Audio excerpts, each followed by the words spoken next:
Hello and welcome to another one of my videos, and I've just literally completed the final episode in my Honda CX 500 Cafe Racer build, and I'm not going to say it's much of an end, more of the beginning. There's a few little problems that I've still got to sort out, but other than that, just running a dream. So what I'm going to do is I'm going to go back home and I'm going to have a nice cup of tea, and I'm going to bring you along for the ride. Just chuck me side stands down. Yep, right, here we go.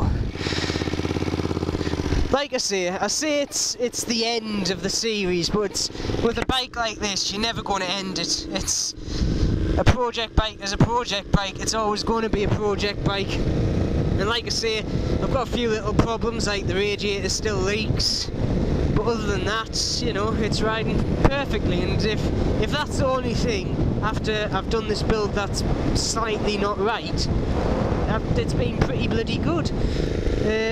That wing mirror needs tightening as well. That's the only other thing, but I can get away with that basically. But yeah, it's just it's such a good feeling, because like I say, if you watch through the actual whole series of me building this bike, I've watched it actually. I've been sad enough to actually go through all the episodes from start to finish and just think, was that bike really in that state just last August? And like I say, it's just such a good feeling to have this bike running the way it should. Like, to be honest, it was meant to. And like I say, this bike only ran, it was 1980 this bike was bought, and the last tax disc was 1984, so it might have been actually only 3 years this bike was ran, and then it was just stuck in the garage for another 31 after that. And it's just such an achievement, especially for Honda. This engine literally, well, if you see my startup video, the very first startup of this bike after 30 years, literally I put new fuel in it, some new oil filter, and it just burst back into life, literally just with a bit of tinkering. And the carbs obviously had a bit of a clean, but literally it was just such a... just hearing the bike, well, I was one of the first people to hear the bike start in 30 years, and that's such a good feeling.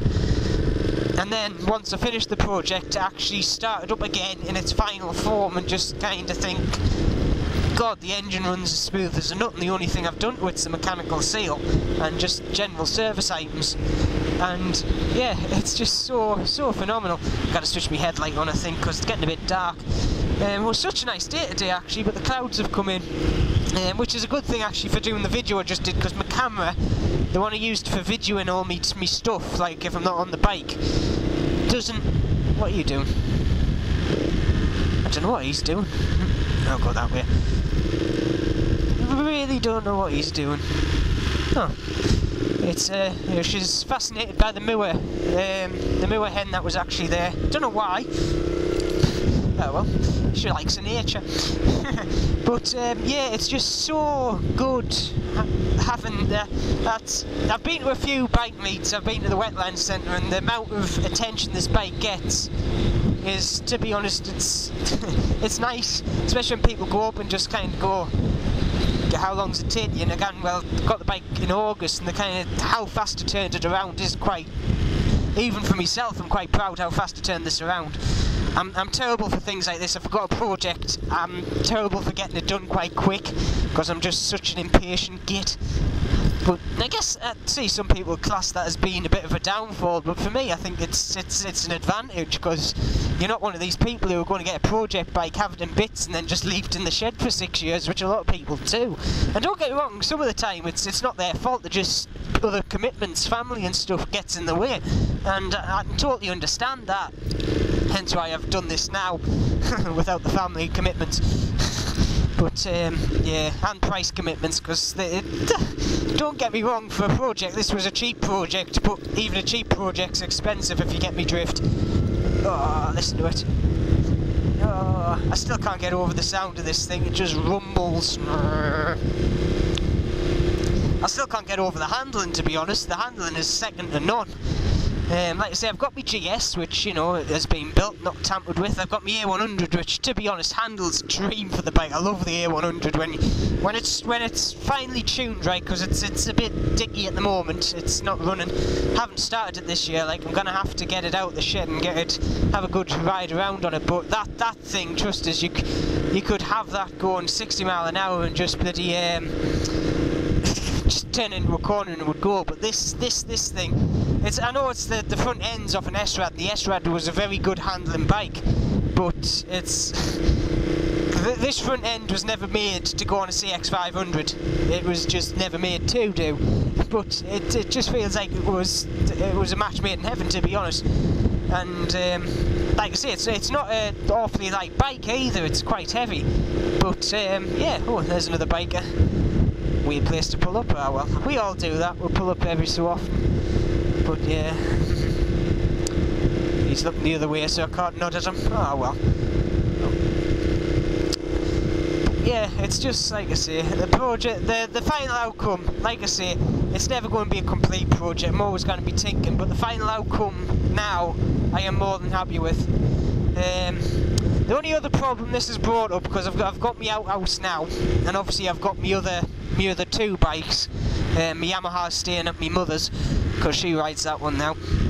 But I've got another 3 bikes to try and fit in that shed. And obviously my GS is my main bike, because that's the one. Oh, I'm going to get an overtaking opportunity here. But that's my main one, because I go to work on that, and at this moment in time it's sitting outside under a bike cover, which I don't like at all. I know it doesn't do any harm to the bike, because I polish the hell out of it anyway, but I don't like it, so I've made some room in the shed. But the problem is, there's the door. Now if this was on a side stand, it would be fine. I would just like shimmy it over, but it's not. It's on a, well, if it was on a centre stand, I should say, I would just shimmy it over, but it's not. It's on a side stand, so it's a bit of a problem. Now I'm going to go quiet here, because I'm going to get past this car. Watch this. Woohoo! Like I say, when it wants to, it can take off. For a 35-year-old girl, she does know how to go. Oh, that's a bloody excellent place to bloody park, you dimwit. Oh, well. And for a 35-year-old girl, she knows how to dance. Oh, like I say, you just chuck her into the corner and she goes.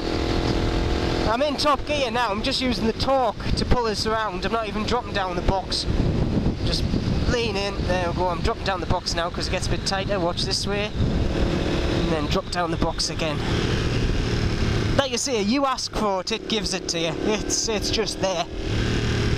Oh, and the sound of it on the overrun. The actual that's if you've watched some of the other videos when I went to the bike meet, it wasn't firing on one of the cylinders. It was intermittently firing on one of the cylinders, and it was also backfiring like a bloomin' gun. I actually boiled the right carburetor. I know I actually before I had my tea, I actually boiled my carburetors on the stove in a little pot-belly pan, and it works a dream. I'm not kidding you. It cleared out like nobody's business.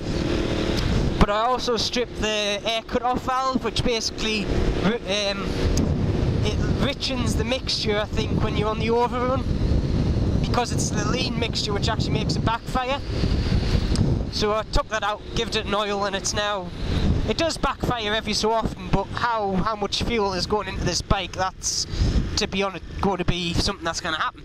And to be honest, it is nice to hear when you've just come from a, you know, you've just given it a bit of a gun down the road and you just roll it off and it's just bum, bum. It just sounds so nice, actually. But anyway, like I say, I am more than happy with the way it's turned out. More than happy. Just have to get that radiator fixed. Which, to be honest, I could get it repaired, which would be a hell of a lot cheaper. I could even get like a second-hand one, but the thing is with a second-hand radiator is you might get one that'll be exactly the same condition as this one, and this hasn't been tampered with for 31 years, so one that's been on a bike and taken off is going to be in worse condition, I think. So yeah, we'll see. No doubt a record. If I get a record, then it's going to be basically forget about it for the next 30 odd years again. So yeah, should be quite nice. But I'm nearly at me home now, so I think I'll end the video there. I think it's a very fitting thing. We've got the sunset behind me, as we can see by all the orangey colours on the houses. And like I say, there'll be a lot more videos to come. Just because I've come to the end of this project doesn't mean there's going to be no videos coming up, because like I say, I'm going to be tinkering on with this one for quite a while to come, I dare say, because like I say, the radiator leaks and everything. So check there's no cars, because there's an awful habit of cars coming down there. Oh. But like I say, keep watching, and there'll be more videos coming up in the next few weeks. As always, keep safe, good riding, because the riding season's coming back on, which is very nice. But yeah, keep safe, and I shall see you soon.